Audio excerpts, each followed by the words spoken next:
Guys उन लोगों के गांव में ना एक बहुत बड़ा सा मैदान था जहाँ पे हर कोई इकट्ठा होता था गांव का, एंड वहीं पे वो लोग होली खेलते थे। मुस्कुराते हुए उस लड़की के गालों में उसने रंग लगा दिया। जब उसने उस लड़की को टच किया तब उसको अचानक ऐसा लगा कि उसने बर्फ छू लिया है। उस लड़की के वश में आके उसी रास्ते से चलता गया। उस लड़की का पीछा करते हुए वो उस खंडर जैसी एबंडेंट बंगलो के अंदर चला गया। जो लड़की उसके सामने दिखाई दे रही थी उसका शक्ल इतना ज्यादा डरावना था, उसकी आंख बाहर निकल के लटक रहा है।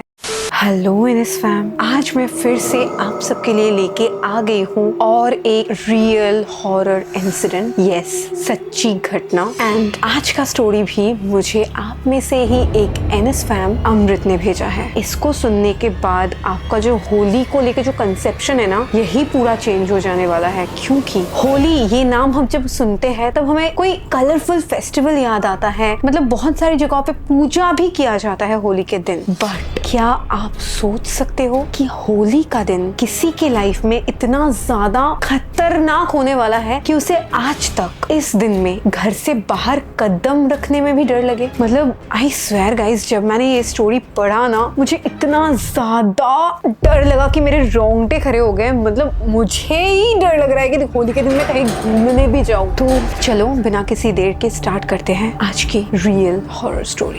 आज की ये स्टोरी है अमृत का। अमृत बचपन से ही कोलकाता में एक बोर्डिंग स्कूल में रहता है एंड पढ़ाई भी करता है वहाँ पे। उसका जो एक्चुअल घर है ना, वो थोड़ा सा आउट ऑफ सिटी में, मतलब गांव के साइड में है। उसका गांव का नाम है जियागंज। बचपन से ही वो बोर्डिंग स्कूल में रहता था एंड पढ़ाई के चक्कर में ज्यादा टाइम वो घर नहीं जा पाता था। एंड अगर वो गाँव जाता भी था, max to max 7 to 8 days के लिए वो जाता था, फिर वापस आ जाता था। इवन जब उसके स्कूल की छुट्टियां होती थी ना, जैसे कि समर वेकेशन, विंटर वेकेशन, तब भी वो ज्यादा दिन के लिए घर में नहीं रहता था, क्योंकि उसके मम्मी पापा नहीं चाहते थे कि वो गांव में रहे। वो सोचता था कि उसका ट्यूशंस वगैरह होता है, इसीलिए उसके मम्मी पापा उसे कोलकाता भेज देते हैं बार बार। बट जब अमृत क्लास 11 में पढ़ता था, तब अचानक उसका तबीयत बहुत ज्यादा बिगड़ गया और तब उसके मम्मी पापा उसे गाँव लेके गए ताकि वो अपने घर में आराम कर सके और उसके मम्मी पापा भी उसका ख्याल रख पाए। तो गाँव के घर में जाने के बाद कुछ ही दिनों में उसका तबीयत काफी बेहतर हो गया पहले से। बट फिर भी उसके मम्मी पापा चाहते थे कि वो एकदम पहले जैसा फिट होके फिर कोलकाता वापस जाए। तो इसलिए वो अमृत को कुछ और दिनों के लिए गांव में रखना चाहते थे और वो होली का टाइम था, मतलब होली आने ही वाला था। तो इसलिए अमृत ने सोचा कि उसने कभी भी गाँव में अपने रिलेटिव्स के साथ होली एंजॉय ही नहीं किया है, अपने हॉस्टल के फ्रेंड्स के साथ ही वो होली खेलता था। तो उसने सोचा कि इस बार मैं गाँव की होली देखूंगा कि गाँव में कैसे होली को सेलिब्रेट किया जाता है। तो देखते देखते होली का दिन भी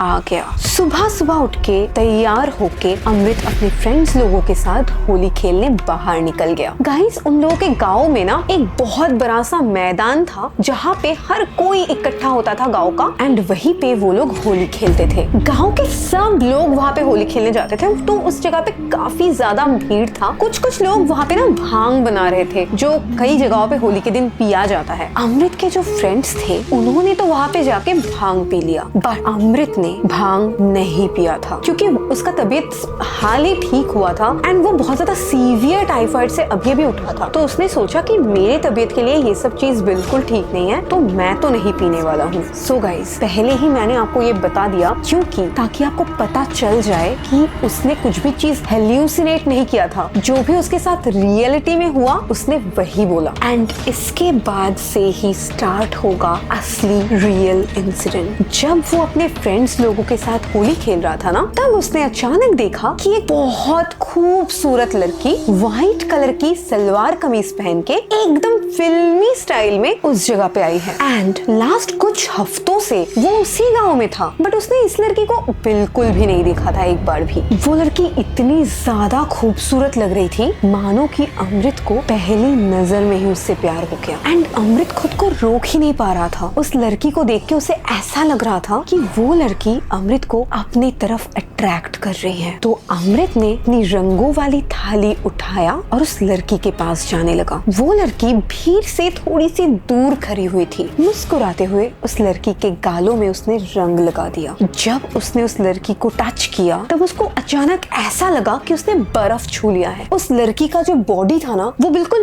बर्फ जितना ठंडा था। पर अमृत को लगा कि ये शायद उसका वहम होगा, क्योंकि इतने टाइम से वो गुलाल के साथ, पिचकारियों के साथ खेल रहा था ना, तो शायद इसीलिए उसको इतना ठंडा सा महसूस हुआ। अमृत बस ये सब सोच ही रहा था और तभी उसका एक दोस्त राहुल उसे पीछे से बुलाता है। एंड अमृत ने भी पीछे मुड़ के जवाब दिया कि क्या हुआ। तो राहुल ने बोला कि तू उधर क्या कर रहा है, हम लोग तो सब यहाँ पे खेल रहे हैं, तो तू इधर आ जा, हम लोगों के साथ खेल, वहाँ पे अकेले अकेले क्या कर रहा है। तो तब अमृत सोचा कि मैं तो अकेले नहीं हूँ, वो क्या बोल रहा है। तो जब उसने सामने मुड़ के देखा, उसने देखा कि वहाँ पे तो कोई लड़की है ही नहीं, मतलब मानो कि वो लड़की अचानक गायब ही हो गई। अमृत को ये बात थोड़ी सी अजीब लगी, पर फिर भी वो अपने दोस्तों के साथ खेलने चला गया। उसने सोचा कि शायद वो लड़की भी शर्मा के कहीं चली गई होगी। थोड़ी देर के लिए वो अपने दोस्तों के साथ खेल ही रहा था, तब अचानक फिर से वो लड़की उसे दिख गई। वो लड़की फिर से उसी सेम जगह पे खड़ी हुई थी, भीड़ से थोड़ा सा दूर। जितनी बार उस लड़की को देख रहा था ना, उसे बहुत ज्यादा अट्रैक्शन फील हो रहा था। उसे लग रहा था कि उसे उस लड़की के पास जाना ही है, वो को रोक ही नहीं पा रहा। तो अमृत फिर से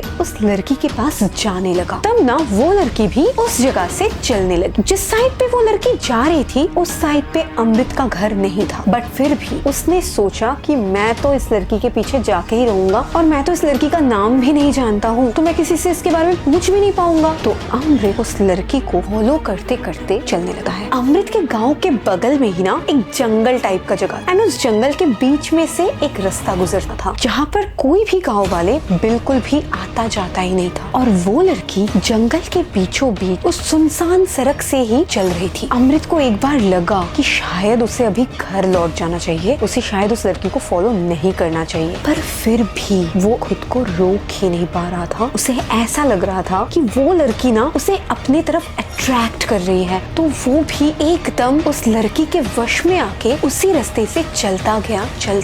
जंगल के काफी अंदर जाने के बाद अमृत ने देखा कि वो लड़की एक बंगलो के अंदर चली गई, और वो बंगलो ना बाहर से ही बिल्कुल खंडर जैसा दिख रहा था। मतलब ऐसा लग रहा था कि उस बंगलो में कोई रहता ही नहीं है। इवन उस बंगलो के आसपास भी ना एकदम कचरा, बहुत सारा गंदी चीजें, ये सब पड़ा हुआ था। उस बंगले को देख के ही अमृत को थोड़ा सा नेगेटिव सा वाइब आया। अमृत को फिर से एक बार लगा कि उसे वापस चले जाना चाहिए, बट फिर भी इस टाइम भी वो खुद को रोक नहीं पाया। उस लड़की का पीछा करते हुए वो उस खंडर जैसी एबंडेंट बंगलो के अंदर चला गया। एंड ये उसकी जिंदगी की सबसे बड़ी गलती थी। जब अमृत उस बंगलो के अंदर गया, उसने देखा कि पूरा बंगलो एकदम खाली है, मतलब मकड़ियों की जालियों से भरा हुआ है। देख के बिल्कुल भी नहीं लग रहा था कि वहाँ पे कोई भी इंसान रह भी सकता है। बट गाइस, वो लड़की उस बंगलो के अंदर जाके एक बार पीछे मुड़ के अमृत की तरफ देखी, उसने मुस्कुराया, और तब अमृत को लगा कि शायद ये लड़की ही मुझे बुलाना चाहती है, मुझसे बात करना चाहती है। शायद जितना मुझे इससे प्यार हो गया है पहली नजर में ही, शायद इसे भी मैं पसंद आ गया। अमृत को देख के मुस्कुराने के बाद सफेद सलवार पहनी हुई लड़की उस बंगलो की सीढ़ी से ऊपर चली जाती है, एंड अमृत भी उसी सीढ़ी से चलकर ऊपर जा रहा था। गाइस, वो सीढ़ी का हालत इतना खराब था कि जब अमृत चल के जा रहा था ना, तब वहाँ से ईंटें निकल के गिर रही थी नीचे। मतलब उसको समझ में आ रहा था कि यहाँ पे तो कोई भी नहीं आता, पर फिर भी उस लड़की का पीछा करते हुए वो ऊपर चला गया। ऊपर जाके वो लड़की एक रूम के अंदर चली गई, और उसका पीछा करते करते रोहित भी उस रूम के अंदर गया। जब रूम के अंदर रोहित गया, तब उसने देखा कि वो रूम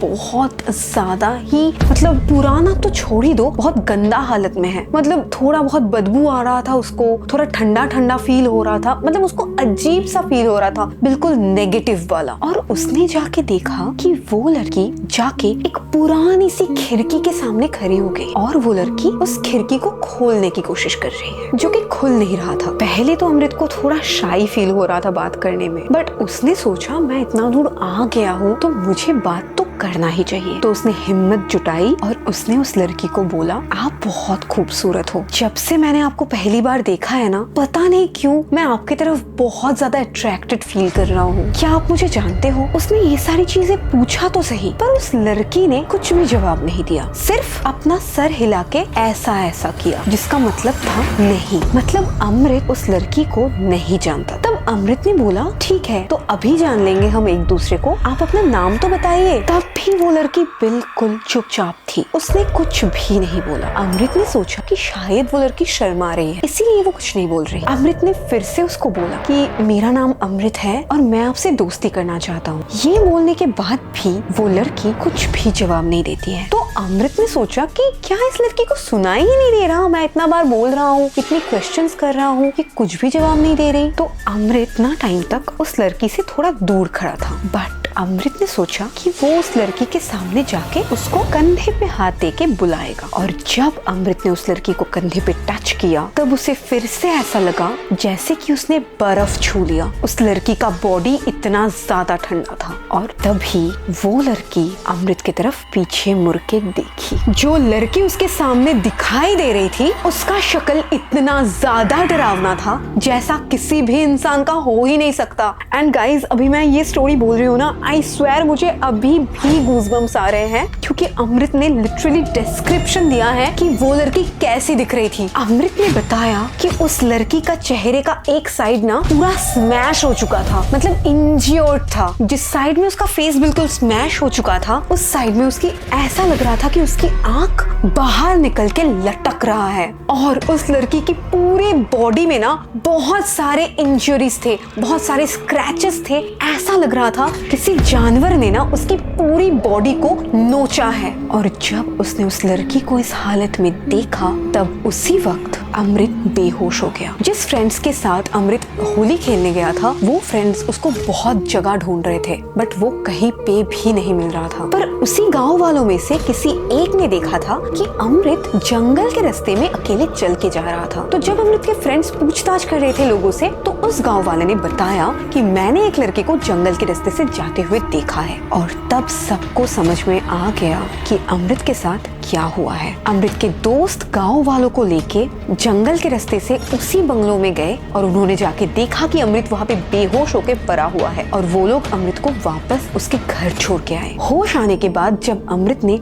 सबको ये सारी बातें बताई तब गांव वालों ने बताया कि पिछले साल होली के ही दिन उस गांव की एक लड़की अपने बॉयफ्रेंड के साथ होली खेलने गई थी, जिससे वो बहुत ज्यादा प्यार करती थी। पर उसका बॉयफ्रेंड उससे बिल्कुल भी प्यार नहीं करता था। और होली के दिन उस लड़के ने बहुत सारा भांग पी रखा था और तो और शराब भी पी रखा था। नशे में धुत होके अपने गर्लफ्रेंड को ही बहुत ज्यादा टॉर्चर किया और ऐसे ही उस लड़की की दर्दनाक मौत हो गई। उस घटना के बाद से उस लड़की का जो बॉयफ्रेंड था ना उसको किसी ने भी गांव में नहीं देखा। और आज सबको समझ में आ गया कि उस लड़की का आत्मा आज भी उस गांव में भटकती है। ये सब सुनने के बाद अमृत बहुत ज्यादा डर गया और उसके मम्मी पापा भी काफी डर गए और तुरंत उसे फिर से कोलकाता में शहर में पढ़ने भेज दिए।